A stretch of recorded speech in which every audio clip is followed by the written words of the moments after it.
Yo, what's up YouTube? It's your boy DHV, and today I'm going to be giving you some tips for getting you into Chronicon. I know it's been a bit since my last video, but I've just been diving deep into what this game has to offer to bring you the best content I can bring you.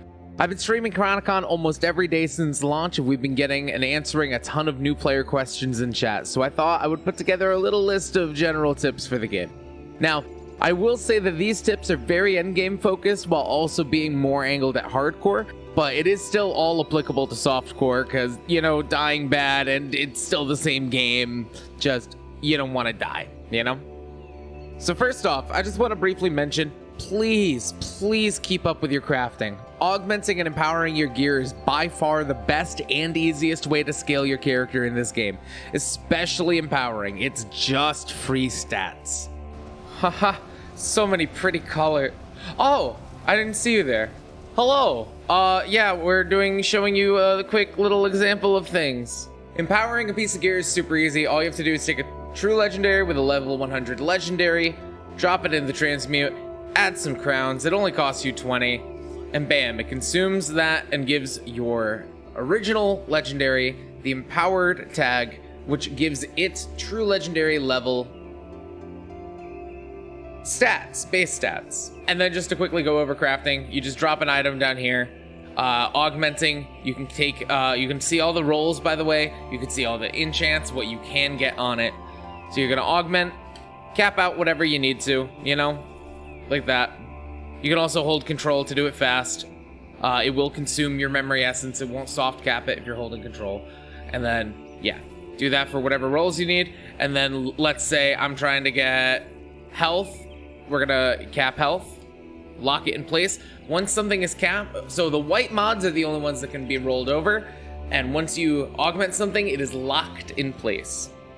And then as you can see, I can spam this however many times I want, and the health is not going anywhere. So this, since these are advancing armies, we would actually want companion damage on them.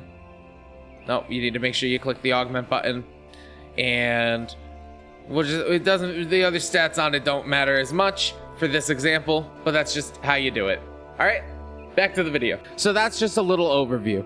I do just want to mention real quick before we move on, all legendary and true legendaries that drop in tier 14 plus will have perfect base stats. So these are going to be the ideal choice for empowering your gear. All right, tip number 2 is going to be don't overcommit to a build without the gear. Learn from my mistakes, people, please. I've probably lost about 4 or 5 characters so far to overcommitting alone. And the worst part has been me having a whole set of gear for, not even just a set, a whole suite of gear for other builds, but being too stubborn and just wanting to force a build that I didn't have into existence. Respeccing is free, so don't be afraid to play what you have to reach your goals faster. A set that you don't want will always be faster than no set at all. Once you are super late into endgame anyway, farming Mythic 15 and Endless Dungeon and all that, you will effectively have infinite money anyway, so you can just easily gamble all your early gear when you have to, which brings me to my next tip. Tip number 3 is gamble, gamble, gamble. From level 30 onwards, all legendaries are available to you via gambling, and some notable legendaries are available at level 10. Hello, Tome of Knowledge. Gambling for your base legendaries will save you hours of grinding, and if you have multiple of a set piece, by the way, you can just re-roll it to get the other ones. You don't have to keep gambling to get the ones that you're missing. All you have to do is put the set piece that you want to re-roll into the transmuter with, I think it's like 20 crowns. And getting your base gear as early into endgame as you can will make your true legendary chase that much smoother.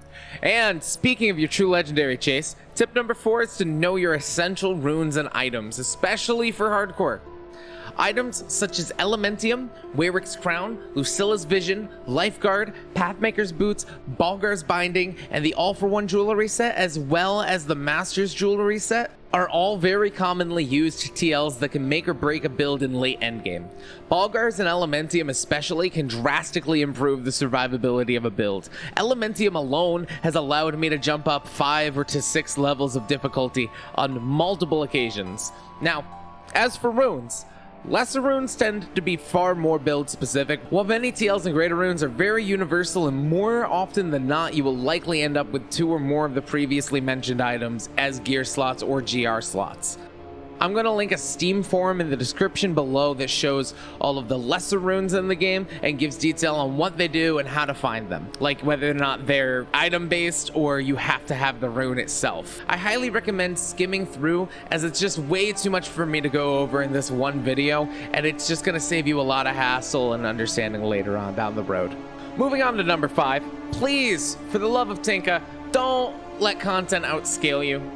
Early farming should prioritize doing the most content as fast as you can until you can find your power spike items. I suggest doing dungeons on a difficulty that takes you 5 minutes or less to clear.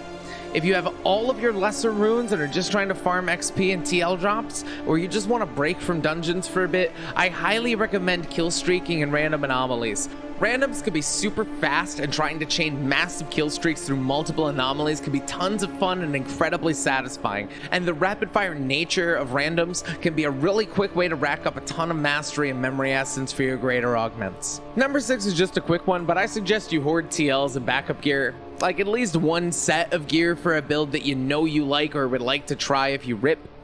Hoard runes and crowns in your shared stash as well. Don't be like me and lose almost 3k crowns because you forgot to take them out of your inventory before dying, because you're not getting those back, and it's just gonna make you feel bad when you go to make a new character and can't craft any leveling gear.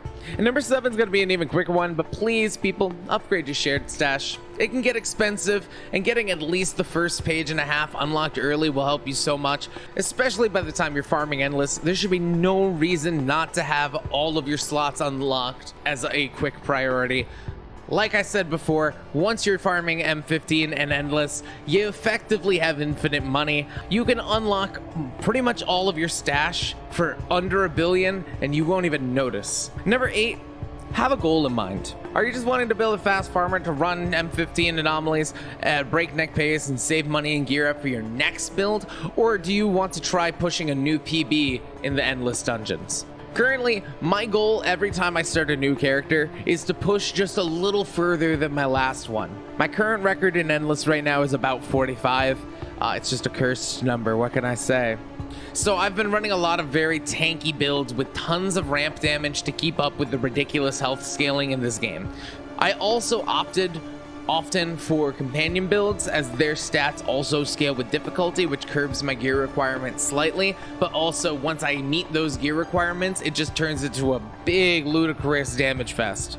Okay, last big tip, and it is by far the most important tip of all, but it's also every action RPG player's worst nightmare as far as advice in the game can go. Can you guess what it is? Just play the game. I know, horrible. But the more you play the game, the more you're gonna learn. And always try to take something away from every death, even the bullshit ones, because even the most out of your hands feeling deaths can still teach you something. I've had a couple true one-shots that have stumped me for a while, but eventually my conclusions have been I probably just didn't have enough stagger or any on my gear and didn't think about it. At worst, the lesson will be to curb your enthusiasm over a power spike and just keep farming low mythics until you really outscale them. Again, early endgame is about farming, not pushing. Really, endgame just becomes a cycle of farm, push, and so on until you reroll or die. And I find that kind of loop in this game incredibly satisfying. But if you don't try to learn something from every death, you're just gonna prolong the dying and shrink the pushing. All right, that's about all I've got for you today. Did you find any of these helpful? Do you have something I should have included, or do you just want me to go more in depth on something in the future? Let me know in the comments, and if this video gets, we'll say 50 likes, I'll do a part 2 in the next couple weeks. Don't forget to subscribe for more Chronicon content, and I've got more videos I want to make, including some build guides, particularly starter builds. And also, before I get out of here, I just want to say I stream just about every day on Twitch. Link in the description, twitch.tv/DHVeez, by the way. And I've been playing a ton of Chronicon lately. Our little community has been growing, and we would love to see you there. Chat and I are always happy to help answer any new player questions or just questions in general, or, you know, just shoot the breeze. And we're very lurker friendly, by the way. Shout out to my lurkers. Anyway, thank you so much for watching and have a great day. Love you. Bye-bye. Okay, I lied. I actually have one more tip. Don't rip and don't fucking pick Warden. Oh my god. Why the hell are you picking Warden in hardcore? What is wrong with you? Why are you like this? Who hurt you? Are you okay? Is everything okay at home? Do I need to call someone for you? I'm worried. She has like one good build. The other thing is just switching players to these builds. She doesn't have any fucking tanking it, and it's just such a mess. Have you tried to get into hardcore with her? I'm so worried for you. What are you doing? Why do you like pain? Are you a masochist? I'm not kink shaming if you are, but holy shit, dude. Why?